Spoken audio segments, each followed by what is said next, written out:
ಕೂಡ್ಲಿಗಿ ಪಟ್ಟಣದ ಪ್ರವಾಸಿ ಮಂದಿರದ ಸಭಾಂಗಣದಲ್ಲಿ ವಿಶ್ವ ವಿಕಲಚೇತನರ ದಿನಾಚರಣೆಯ ಕಾರ್ಯಕ್ರಮವನ್ನು ಆಚರಿಸಲಾಯಿತು. ಇದೇ ಸಂದರ್ಭದಲ್ಲಿ ವಿಕಲಚೇತನರಿಗೆ ಸನ್ಮಾನ ಮಾಡಲಾಯಿತು.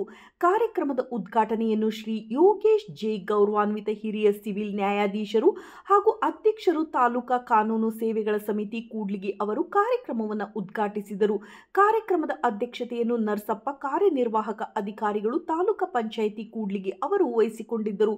ಮುಖ್ಯ ಅತಿಥಿಗಳಾಗಿ ಶ್ರೀಮತಿ ಶ್ರೀ ಮಹಾಲಕ್ಷ್ಮಿ ಗೌರವಾನ್ವಿತ ಸಿವಿಲ್ ನ್ಯಾಯಾಧೀಶರು ಹಾಗೂ ಸದಸ್ಯ ಕಾರ್ಯದರ್ಶಿಗಳು ತಾಲೂಕಾ ಕಾನೂನು ಸೇವೆಗಳ ಸಮಿತಿ ಕೂಡ್ಲಿಗಿ, ಕುಮಾರಿ ನೇತ್ರಾವತಿ ತಹಶೀಲ್ದಾರರು ಕೂಡ್ಲಿಗಿ, ಎಂ ಮಲ್ಲಿಕಾರ್ಜುನಯ್ಯ ಅಧ್ಯಕ್ಷರು, ತಾಲೂಕಾ ವಕೀಲರ ಸಂಘ ಶ್ರೀಮತಿ ಮಾಲುಂಬಿ, ಶಿಶು ಅಭಿವೃದ್ಧಿ ಯೋಜನಾ ಅಧಿಕಾರಿಗಳು ಪ್ರದೀಪ್ ಕುಮಾರ್, ಎಸ್ಪಿ ತಾಲೂಕಾ ಆರೋಗ್ಯ ಅಧಿಕಾರಿಗಳು ಶ್ರೀ ವೆಂಕಟೇಶ್ ಅಧ್ಯಕ್ಷರು, ತಾಲೂಕಾ ಸರ್ಕಾರಿ ನೌಕರರ ಸಂಘ ಶ್ರೀ BH ಚೌಡೇಶ್, MRW ತಾಲೂಕಾ ಪಂಚಾಯಿತಿ ಕೂಡ್ಲಿಗಿ ಭಾಗವಹಿಸಿದ್ದರು. ಕಾರ್ಯಕ್ರಮದ ಉಪನ್ಯಾಸವನ್ನು ಶ್ರೀ ಬಸವರಾಜ್ ಕೆ, ಪ್ಯಾನಲ್ ವಕೀಲರು ಅಂಗವಿಕಲರ ಹಕ್ಕುಗಳ ಅಧಿನಿಯಮ 2016 ಬಗ್ಗೆ ವಿವರವಾಗಿ ವಿಷಯವನ್ನು ನೀಡಿದರು.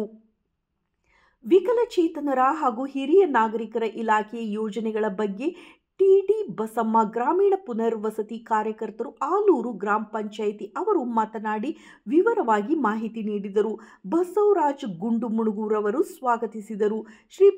ಶ್ರೀ ಪ್ರಕಾಶ್ ಡಿ ಪ್ಯಾನಲ್ ವಕೀಲರು ನಿರೂಪಣೆಯನ್ನು ನೆರವೇರಿಸಿಕೊಟ್ಟು ಎನ್ ಚೌಡಪ್ಪ ಚೌಡಾಪುರ ಗ್ರಾಮ ಪಂಚಾಯಿತಿ ಗ್ರಾಮೀಣ ಪುನರ್ವಸತಿ ಕಾರ್ಯಕರ್ತರು ವಂದಾರ್ಪಣೆಯನ್ನು ನೆರವೇರಿಸಿಕೊಟ್ಟರು. 100 ಜನ ವಿಕಲಚೇತನರು ಪೋಷಕರು ಭಾಗವಹಿಸಿದ್ದರು. ವರದಿ ಹೊಂಬಾಳೆ ತಿಪ್ಪೇಸ್ವಾಮಿ, ಮೀನಕೆರೆ, BSP ನ್ಯೂಸ್ ಕೂಡ್ಲಿಗಿ. ನಮ್ಮ ಜವಾಬ್ದಾರಿ ಕಳೆದು ಹೋಗುತ್ತೆ ಅಂತೇಳಿ ಸುಲಭವಾಗಿ ಪೋಷಕರು ಹೇಳ್ತಾ ಇದ್ದಾರೆ. ಬಟ್ ಮದುವೆ ಮಾಡಿಕೊಟ್ಮೇಲೆ ಏನೇನೋ ತೊಂದರೆಗಳಾಗುತ್ತಾನೆ ಅನ್ನೋದು ಅವರಿಗೆ ಅರಿವೇ ಇಲ್ಲ.